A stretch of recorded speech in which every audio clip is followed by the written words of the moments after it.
Olá, gente, tudo bem? Eu sou o professor Hugo Matias e gostaria de chamar você para o nosso curso de Introdução à Argumentação para Educadores. Vamos lá?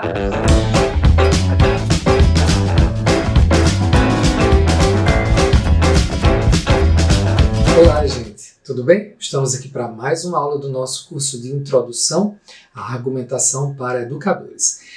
Vimos na aula passada alguns elementos de psicologia desse apelo à reputação e nesta aula nós vamos nos deter sobre o discurso do apelo à reputação, ok? Vamos lá!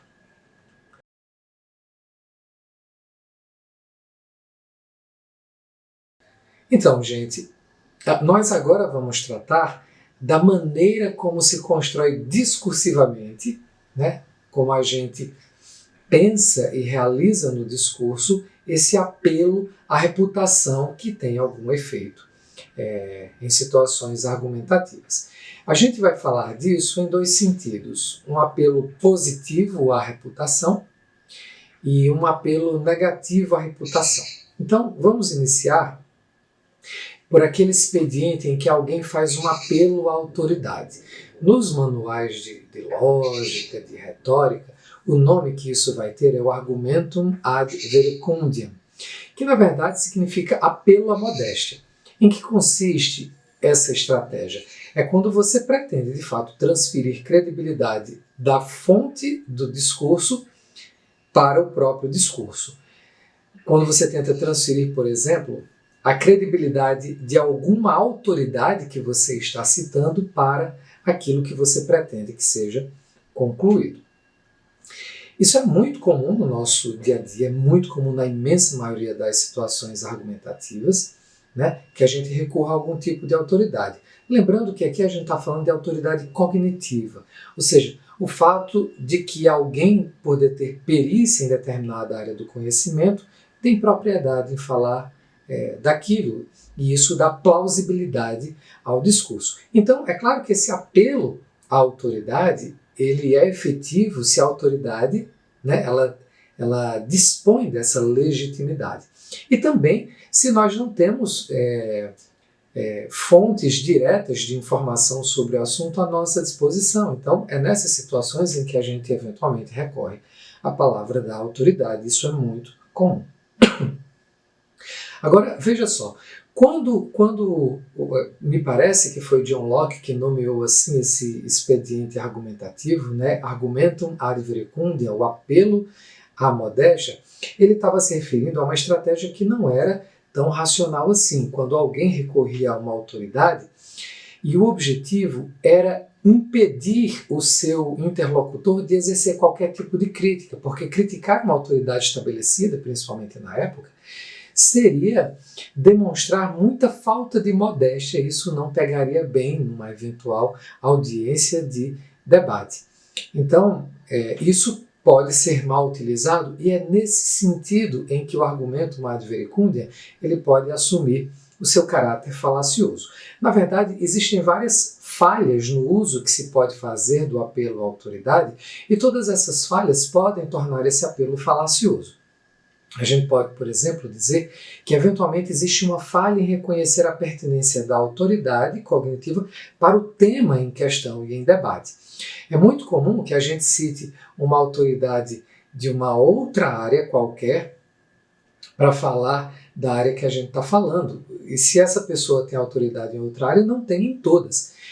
Mesmo assim, muitas vezes nós podemos ser confundidos. A gente pode achar que uma pessoa é especialista em uma área, ela é muito inteligente, ela pode falar sobre várias outras áreas. O nome disso, em psicologia, é efeito halo. Nós temos teorias implícitas da personalidade e a gente, dentro da nossa cabeça, faz a seguinte associação: se alguém é bom nisso, deve ser bom naquilo, naquilo outro. Então esse é um primeiro erro. Um segundo erro é quando você faz num discurso alguma evocação muito vaga, muito genérica de autoridade cognitiva. É muito comum que as pessoas digam assim: segundo o especialista, isso, isso e isso. Olha, se você está recorrendo à autoridade, o seu discurso não permite que essa autoridade possa ser checada e às vezes é necessário checar, né? Muitas vezes o seu interlocutor, para exercer qualquer tipo de crítica, ele precisa saber que tipo, que qualidade de autoridade cognitiva está sendo colocada à disposição.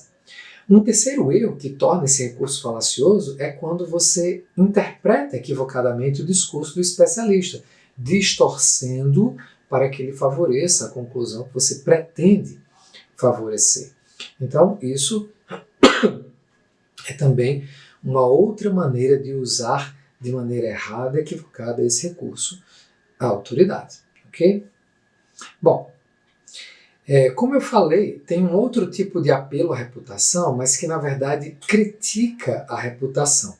Né? Se trata aí de um recurso pelo qual alguém faz um ataque pessoal a alguém com o objetivo de diminuir a credibilidade do que essa pessoa diz. Isso é conhecido nesses manuais de lógica e retórica como argumentum ad hominem e às vezes argumento ad personam, que significa ataque ao homem ou ataque à pessoa.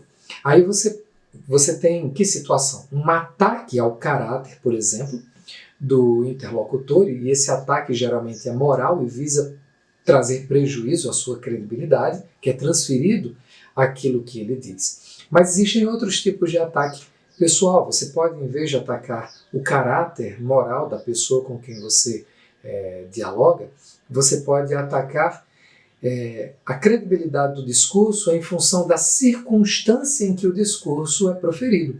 Nesse caso, você pode imputar incoerência à pessoa, porque o que ela diz é diferente do que o que ela faz. Uma terceira maneira de realizar esse ataque à pessoa é quando você ataca a capacidade da pessoa de ser imparcial ou de ser objetiva. Você pode fazer, por exemplo, uma imputação de interesse escuso ou mesmo de irracionalidade. Então vamos tratar um por um. Primeiro, o ataque ao caráter. Isso se faz por meio de um ataque direto ou por meio de ataque a características associadas ao caráter, como ações presentes ou passadas, a filiação institucional, por exemplo, faz parte do partido tal ou qual, ou as crenças que a pessoa tem, é religioso, então a gente precisa suspeitar. Um exemplo desse tipo de ataque é quando, muito conhecido, é quando se falou que a filosofia de Francis Bacon não merece crédito. Quando ele foi chanceler do rei, ele foi acusado de corrupção.